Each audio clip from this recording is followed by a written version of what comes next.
video will be about why we decided to remain celibate until marriage.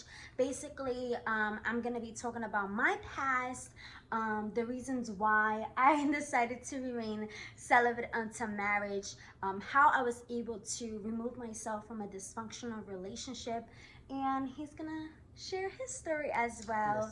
And of course, we're going to end it with the benefits in remaining celibate until marriage and how it has helped us, you know, not even kissing, not doing none of that.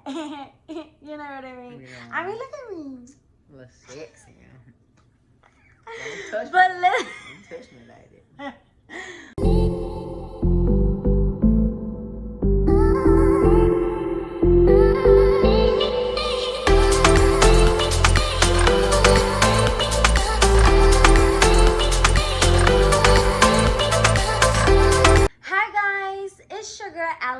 And welcome back to my channel. Be sure to hit the subscribe button, comment, like, so that way you can get notified on every time I upload a video.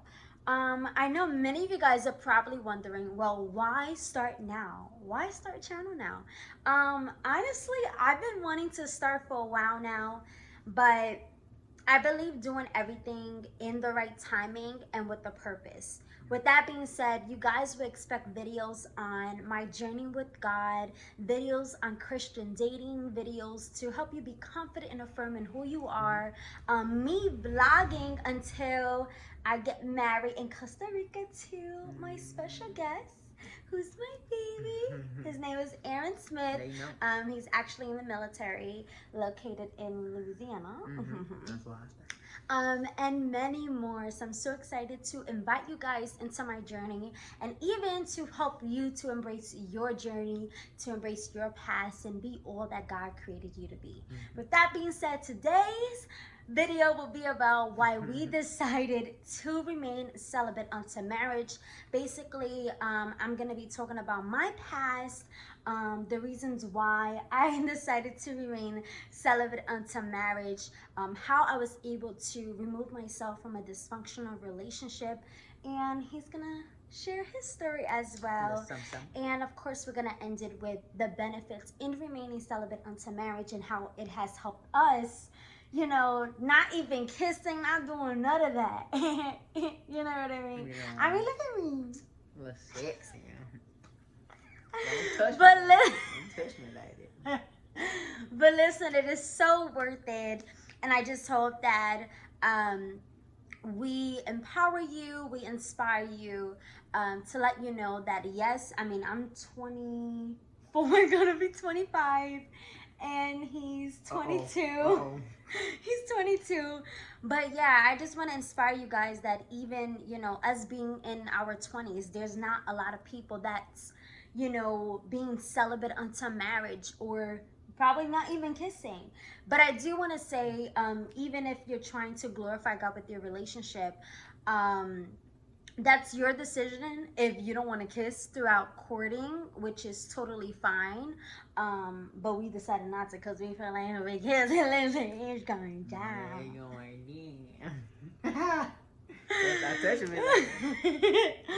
All right. So yeah. So as for me, growing up, well, mind you, get the tissues out because I'm a very sensitive, emotional person. And, you know, when you talk about your past, sometimes people can be very surprised, like, why are you talking about your past? Why are you being very transparent? But I really believe that if we are transparent and if we are open about our past and everything that we have gone through, we can help others get delivered. Yes, we can help others, you know, be restored. We can help others, you know, find their identity and show them that, you know, their body, they're more worth than their body, you know. And because if you think about it, the society is so sexually driven, you know, and you don't see a lot of people telling men to remain celibate, or people always tell women to be pure and don't have sex and don't do that, but they tell guys, oh, get this girl, get that girl, you know what I mean? So I just hope that we can just be an example for you guys. And even if you did, you know, God's mercy is still there, God's grace is still there. And I'm not saying that the journey is going to be I'm not gonna say the journey's gonna be easy. It's gonna be Oh, uncomfortable. yeah. It's gonna be hard. You might have some downfalls. You might have some downfalls, but it is so worth it. And really, how my hand. We really believe that it broke us remaining celibate unto marriage. Really broke a lot of cycles in our bloodline, in our family line, because there's not a lot of people that's doing that. So yeah, so let's get right into it. As for me, growing up, I was always in relationship after relationship after not saying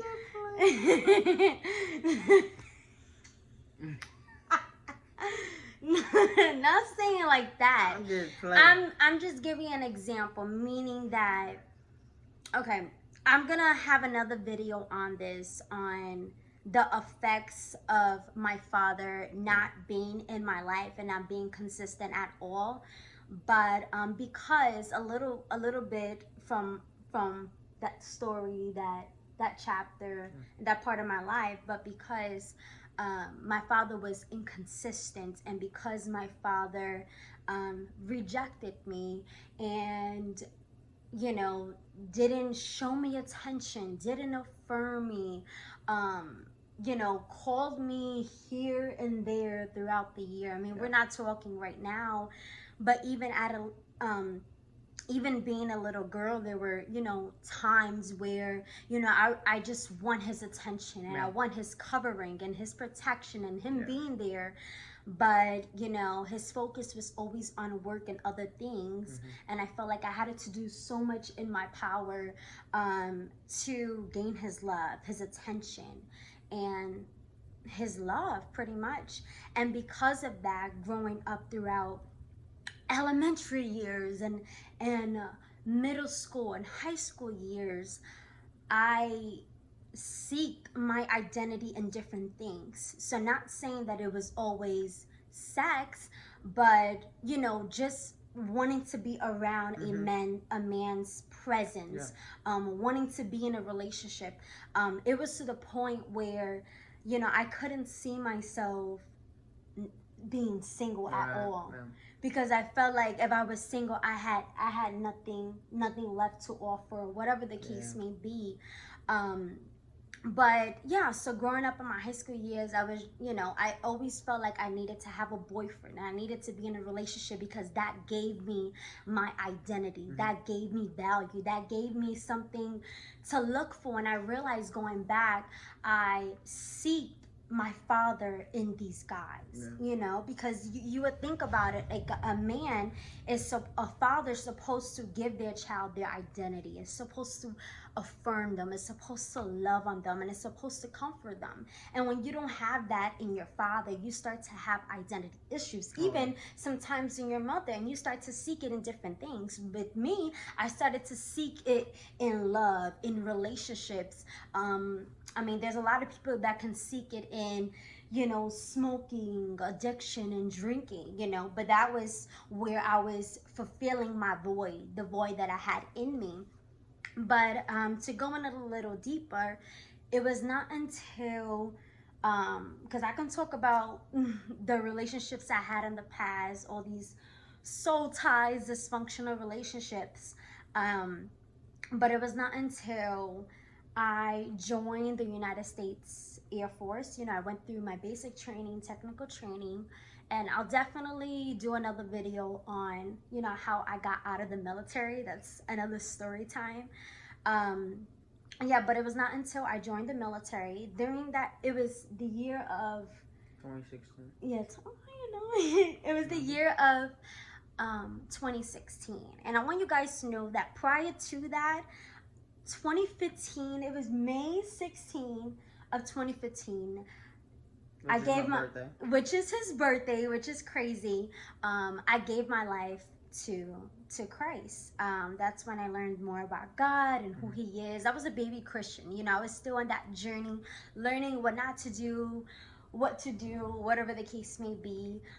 Reading the Word. But yeah, so I started.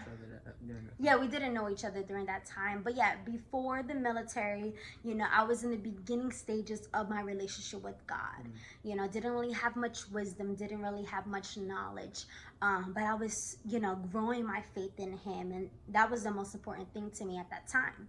But when I went into the military and I graduated basic training and I was in technical training, throughout my time there, which was around like 4 months or whatever the case may be, no, technical training was like 2 months, but I was still there. That's another story, but I was still there at the base waiting for my orders to Osan, Korea.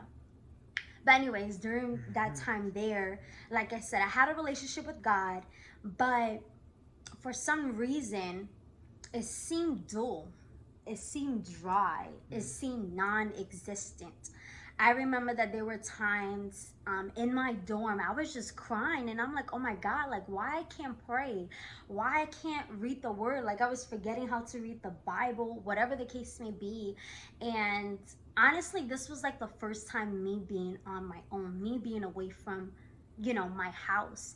And I felt like I was in a vulnerable setting, in a vulnerable environment, because I really didn't know much that I know right now. So of course I was making immature decisions or whatever the case may be. Didn't know my identity, didn't know my process, my purpose, I mean. And of course still had daddy issues that I wasn't able to walk through my process and becoming whole.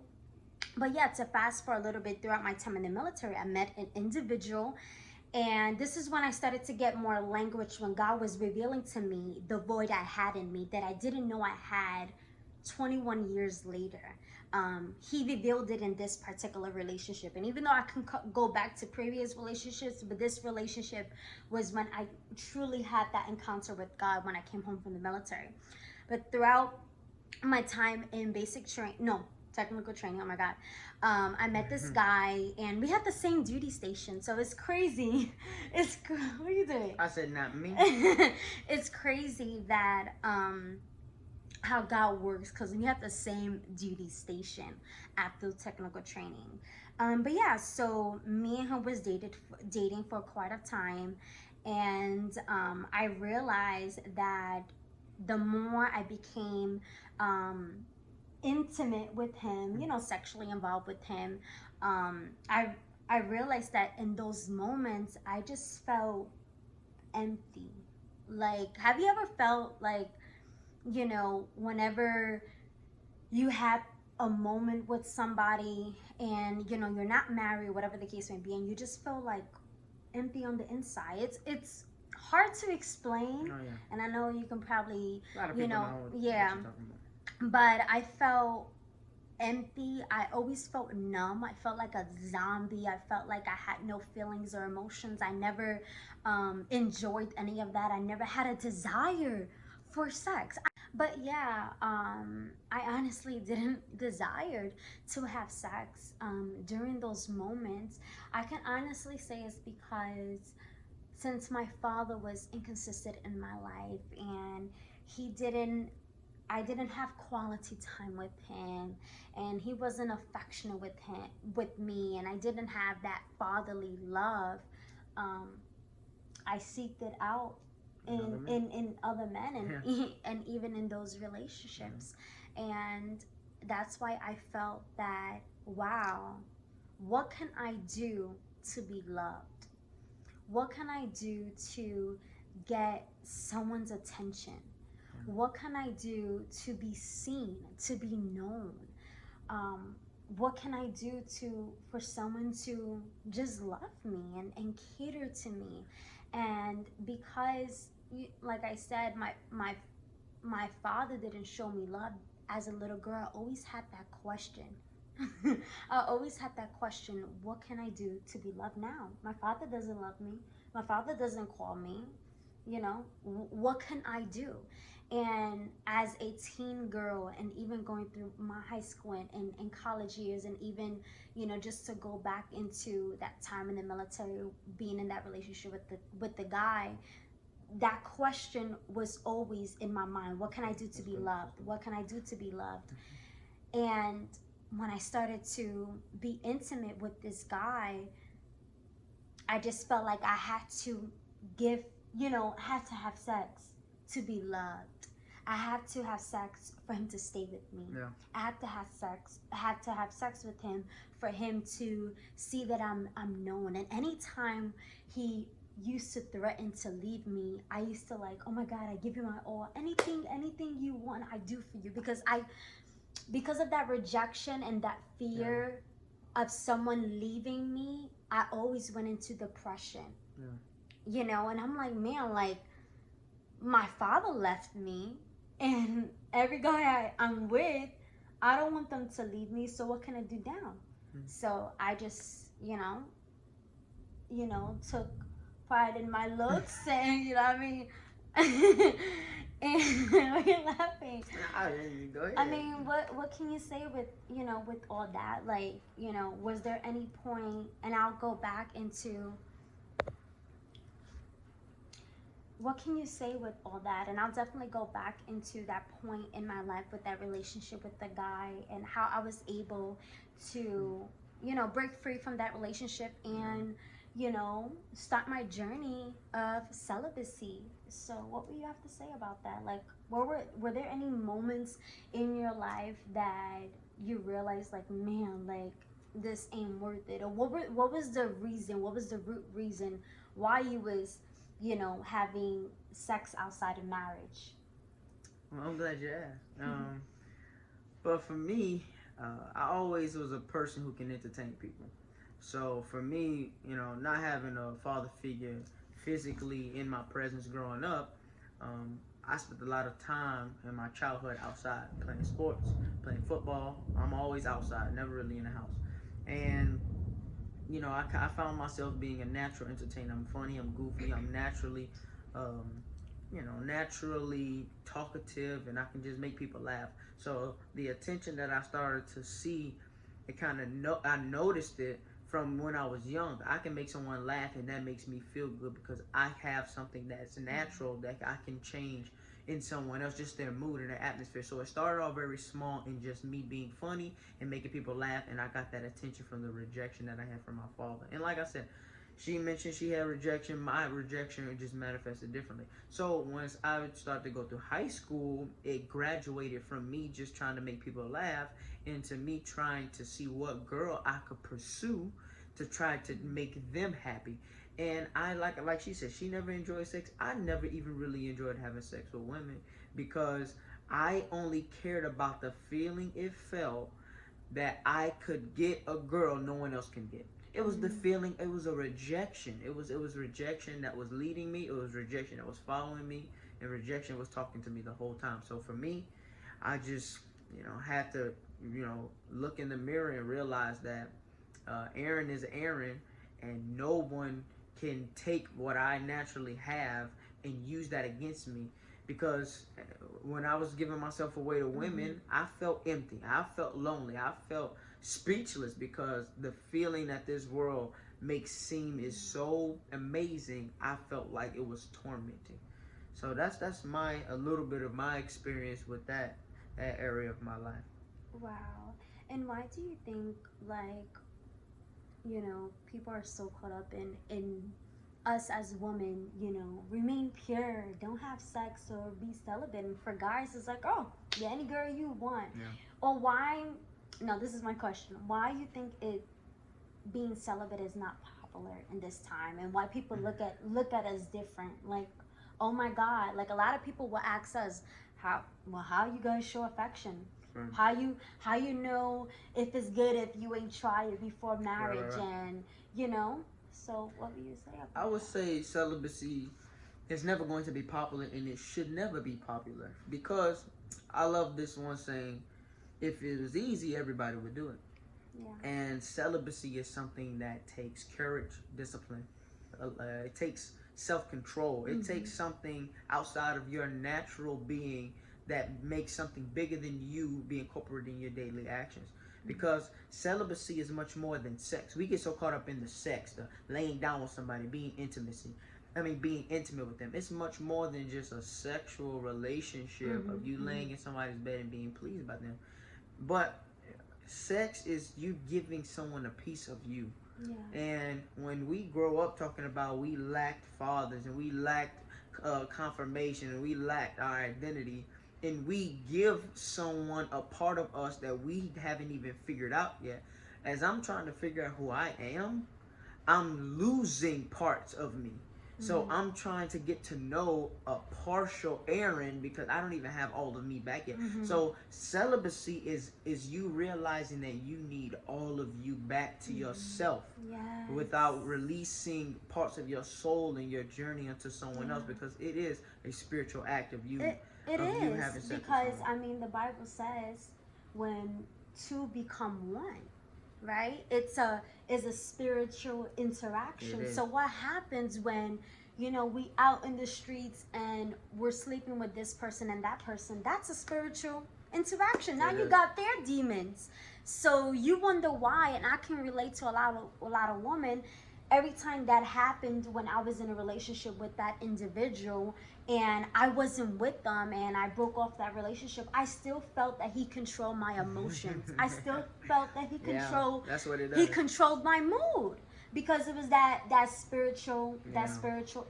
interaction. People don't realize that. That's why I see a lot of women. It's so hard for them to break free from relationships. You want to know why? It's because they have sex. Yeah. It's because they Yeah, they yeah, they yeah, have sex with yeah. them. And really, because I didn't really answer her question, but to answer your question, um, celibacy is not popular specifically upon uh, in teaching men how to be celibate, because I mean the one obvious answer is that the woman is stuck with the baby, she gets pregnant. That everyone loves that answer. She gets stuck with the baby, she's responsible. But I don't think that's an answer, that's an excuse that makes it okay for a woman to only be the one who's Mm-hmm. mandated to restrain, abstain from sexual relationships because Mm-hmm. of becoming pregnant. But I believe that men don't necessarily get that same level of teaching, is because if you think about it, a man can protect himself over a woman protecting herself. It's a level of protection and a level of authority that you have over your daughters that's different from your son. When you're raising a son, you want to teach him independency. You want to teach him how to Mm-hmm. how to have his own so that he can take care of another woman Mm-hmm. eventually. Obviously, women are taught to be independent, but women are taught to be able to identify a good man who's willing to Mm-hmm. comfort, willing to care. So I believe celibacy is really mandated over women because there's much more of a passion for the growth of a woman internally than it is for a man. And it's sad to say, but men are just as emotional, just as sensitive, just as bound to the effects of sexual sin just as much as women Mm-hmm. are. Mm-hmm. So I believe that's why men don't really get that same level Mm-hmm. of interaction with celibacy. Yeah, no, that's really good. And as we go on throughout this video, I cannot wait to share with you guys the benefits in remaining celibate until marriage and what we did to walk into this celibate Yeah. journey. One of the things, before I continue on with my story, is boundaries. Oh yeah. Boundaries is so important. Boundaries prevent you in doing things that you didn't think that. Hold you accountable. Yeah, to hold you accountable. You need accountability with your family, your friends, your tribe, or your community, whatever the case Oh may yeah. be. But two things that he's really good at making these two examples. I want you to share with them real quick the two difference between self-control and discipline. Oh yeah. So obviously we're two very attractive young individuals. Nah. I love you. Kiss me like that again. No, but I mean it's obvious she's very attractive to me. I'm very attracted to her. So naturally we're gonna want to be affectionate to one another because I'm very affectionate. that's her love language Yes. is physical touch. Hold me. So I have to be aware of my body language, how we interact. If we're watching Netflix, if we hug, she sits on my lap. We have to be very very cautious of what we can and cannot handle. Yeah. So you need self control and discipline. You cannot have one without the other. You need them both. Discipline is someone inviting you to a party Mm-hmm. and you being able to make the decision that you're not going to go because you don't want to be in that atmosphere. Yeah. Discipline is saying, I see the potential and I don't even give the enemy any footstool to even give me any temptation. Now, self-control is a little different. Self-control is saying, I will go to the party, but I won't drink, I won't, smoke, and I won't conduct myself in a, sexual or any conduct that's, against my morals. So self-control is needed for the moments where you don't expect the temptation to come. But discipline is for those moments where you get invited or the temptation is offered to you and you just have to restrain from them. So with us, we were long distance, so when we saw each other, those emotions were on the. I mean, we don't make it seem like just because we both individually decided to become celibate that our affection for each other just went out the window. No, I wanted to make love to her the first day I start dating her. I mean, that's the truth. If we don't explain to people how truthful it is, then we're going to make it seem like it's a fantasy, and people are going to just be okay with compromise because it's impossible. It's not impossible. So some boundaries that we had to establish was rooted from self-control and discipline because we needed both of them just as much as we needed them individually. That's so good, baby. That is so good. But yeah, with that being said, I hope you guys enjoyed. I hope you guys were inspired, encouraged, empowered.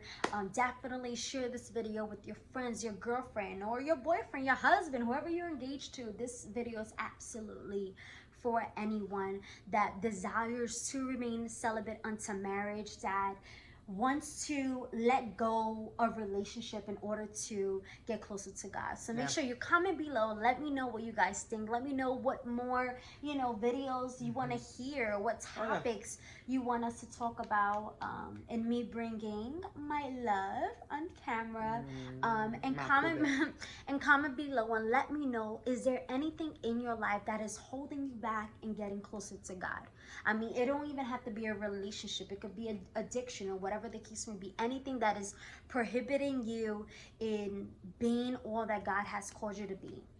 Okay, so I want to hear from you guys. So with that being said, make sure that you hit that subscribe button, you comment, you like, and I look forward in hearing from you all. Until next time, bye. From the Smith. Bye, guys.